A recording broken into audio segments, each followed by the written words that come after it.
The change in attitude came very, very quickly. It was a legitimate F no, and then it was a, oh, maybe. You want to explain what just happened here in studio? Because it's all going to tie into your trivia night. Yeah, so the youth group has been partaking in trivia every Thursday evening. And by youth group, I mean myself, my girlfriend, Mikey, his girlfriend, and Rebecca comes in fifth wheels with us. Yeah. Okay. And we invite everyone. It's an open invite to everyone. And Abby's the only one that kind of has given an inkling of maybe being interested, but comes up with a convenient excuse every week to not come. You have to wash my hair or something tonight. Is it the kind of thing where they don't have to be on mic every break, and you have to? You're like, okay, if I'm gonna go, that means I'm gonna be out till 10:30 or 11. Is it that kind of thing? It's exactly that kind of thing. Yeah. And I'm like, oh, the day is so long, and I'm not going to get on until 10, and I don't know about the parking situation, and it's just a lot. And it's in Midtown. I don't like going to Midtown. Midtown's a lot.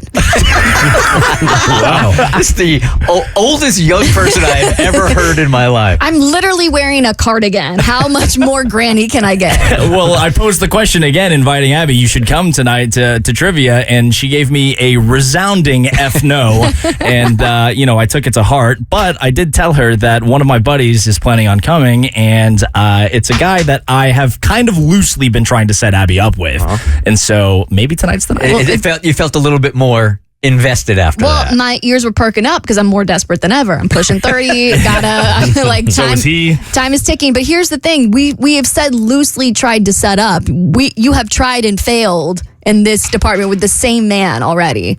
Okay, all right, let's relax a little bit. He was in a relationship, and he also didn't live. He moved out of Atlanta for a little while, for a few years, and was in New York, and now he's back in town. He's back home. He's moved back, and he broke up with his girlfriend. So he's back on the market. So I figured, why not? And he's definitely going to be there tonight. He is definitely going to be there tonight. And you know what he looks like. I do know what he looks like. In fact, I know what he looks like so much that when he was single, back when you were trying to set me up, I liked him on Hinge, and homeboy didn't like me back. Ooh, I didn't know about that part. I literally told you that to your face. I didn't know about that part. It was so painful for him, he blocked it out. He was like, oh, I can't. This girl's so out of my league. I don't even want to consider it. And then he dated someone twice as hot as me.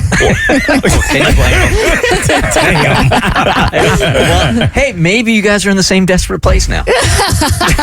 All of this to say is I don't know if you've convinced me to come to trivia tonight. All I'm saying is I don't want you. It doesn't have to be as serious as like him taking you out on a date. I just want us all to hang out together, and you can get a vibe check from there, and then we can go from there. No pressure, That's man. the best way to do it. Yeah, he's already rejected me once. What's another time? I don't see this going well. Doesn't sound like it's going well at all. All right, so talk to us about this tainted win that you had on trivia. So last In week, here gloating the other day, and now the truth comes out. You're a big fat cheater. yeah, no, we posted it on our socials and everything. We're so proud. So last week we went to trivia, but for some reason the place that we usually go to, Smith's Old Bar, wasn't doing trivia that night, and so we decided to pivot to another place in town that did it. And we love Smith's because our guy that MCs trivia is like the best. For some reason, he just has that trivia announcing voice that really makes a lot of sense, and it just has a different vibe than any other place does. I feel like your voice could be that guy. You think so? Yeah, it's like this could be your side thing. The hosting trivia. Maybe I could. And What is your all's group name, by the way? we change it up every time. Last week, The cheaters. our name last week was Katy Perry in Space.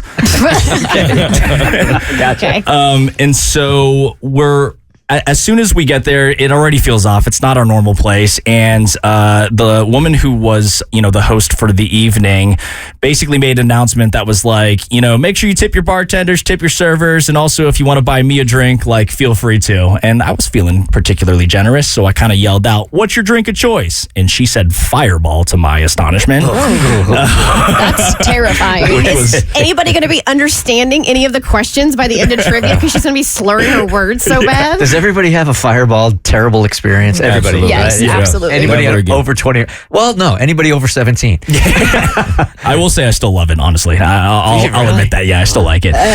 So I buy her a shot of Fireball, and we proceed with our evening. And we're doing pretty decent throughout the night. And it comes down to the last question where you can actually wager points.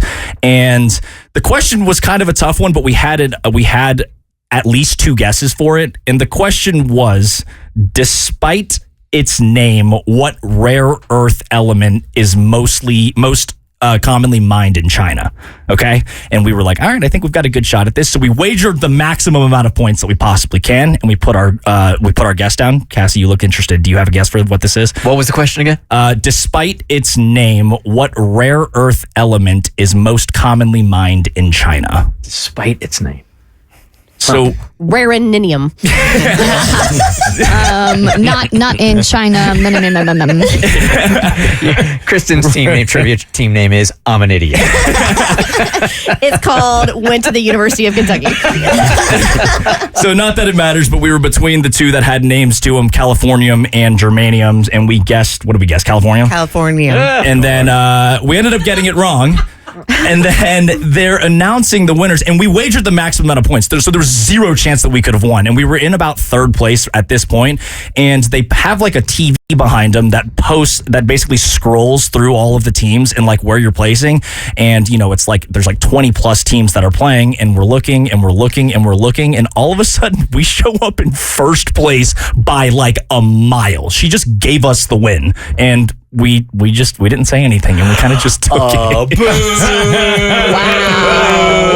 Were you guys the only one to get her a drink? Yes. The math is mathing. Hey, listen. Whatever you gotta do, right? Whatever you gotta do, bro. I'm sorry, we can't get out of this segment until you tell us the answer. Oh, the answer was germanium. It was germanium? Yeah, and we Y'all guessed are dumb. californium. Everyone knows that. I think you're going tonight, right? Yep. I think you got to get on the mic and you got to confess tonight in But front of they're going everybody. to the different place. They're not going to the same okay, place. the next time you go back, okay, you have to confess. Man, okay. All right. Do you wait, do you win anything? We won $40 in house cash. Okay, that's kind of foul. You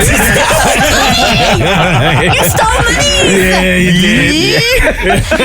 did. You're terrible, and I would have done the same. I would have done it too. The Bert Show.